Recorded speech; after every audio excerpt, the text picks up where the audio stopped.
Are we good? What's good, people? Jimmy Bones here. Just gonna give my review over the movie Silence, starring Andrew Garfield, Liam Neeson, and I forget the other dude's name, Kylo Ren from Star Wars. You guys probably starting off the story. Andrew Garfield's character, he plays a priest as well as these two priests basically need to go over to Japan to kind of rescue Liam Neeson's character, who has abandoned the Christian faith and basically assigned over to Buddhism. They believe that he is, captured. Maybe he is captured, that sort of thing. Maybe he's being tortured and, he's forced to give up the faith because, he's on, under the boot heel of, these Japanese guys over in Nagasaki.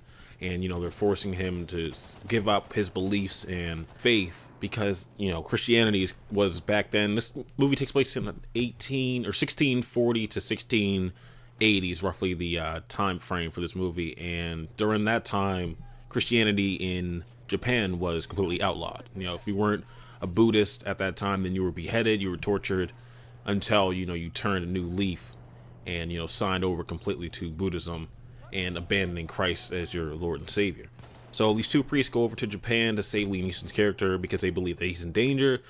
Basically, Liam Neeson's character, Father Ferreira, is their, master teacher and, first mentor that guided them on the path of Christianity and made these men into the people that they are today. So they're going over there pretty much to save their teacher because they believe he's under duress, and we got to get him over there, possibly see what's going on, get him over there basically, and that's pretty much the plot there. But more meets the eye as the story goes on and progresses. So in my opinion, the first maybe hour and a half of this movie could have been cut down to at least 40 minutes. There was a lot of filler in this movie. This movie is hella repetitive, very, very, very repetitive.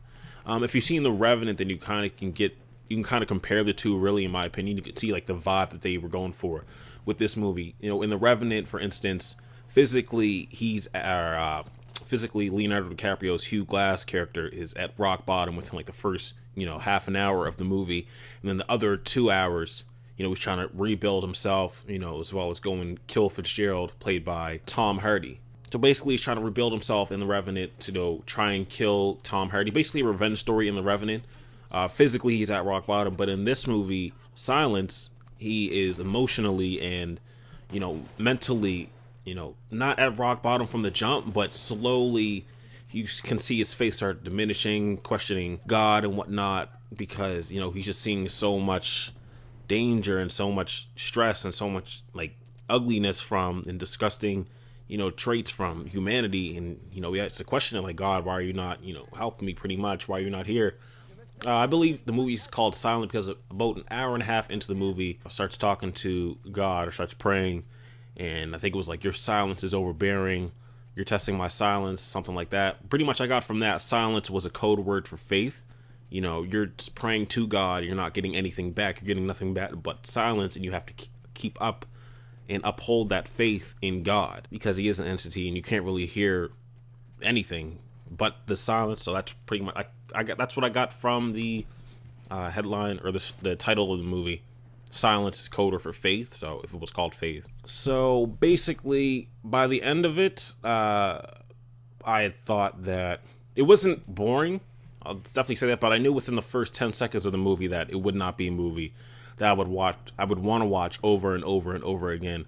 Martin Scorsese usually has films that I like to see over and over again because they're very fast-paced and whatnot, but I knew within the first 10 seconds, the first shot is, these Japanese men, these soldiers, and, they're walking down this path, and this shot is 20 seconds long. There's no dialogue, so I just know it's going to be sort of an art house, I'm using air quotes right now, boring kind of movie that I'm not going to want to watch over and over and over again. It's more of a thought-provoking movie.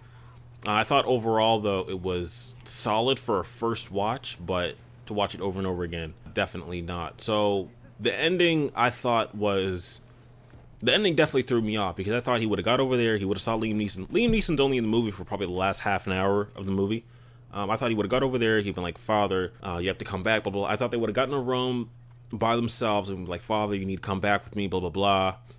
And he would have been yeah, I have to say this or they're going to kill me, pretty much. But, Liam Neeson's character is dug into the ground that, Christianity isn't real. Buddhism is the way to go. So Andrew, Father Rodriguez, like, you need to come over to my side or these people are going to kill you. That faith, you need to abandon that. There's so many flaws in that. So I thought it was a great watch, maybe. It was really intriguing for the first hour, and then it started getting repetitive, as I said. And then the ending wasn't bad, but I thought it was decent. I thought it was a decent ending. I thought it was a satisfying ending. I won't spoil that ending, though. I spoiled a major spoiler earlier on in the movie for you. Well, not a lot earlier, but if you've seen the movie, then you know where I'm going with it. But I thought it was Martin Scorsese's Revenant, pretty much, that guy has to rebuild himself. Revenant, it's from the ground up physically, and then in this movie, it's emotionally and mentally, heavily reliant on faith, where they're just trying to beat him into the ground. But I thought it was pretty good overall. Definitely, I don't regret going to see it in theaters at all. If I would buy it on Blu-ray, I don't know. I don't know if I really need to see this movie over and over again to buy it on Blu-ray. Maybe it's like $15 or something like that on Netflix. Of course I'll watch it. But yeah, go see it. Jimmy Bones here. Comment, like, share, subscribe, and I'm out.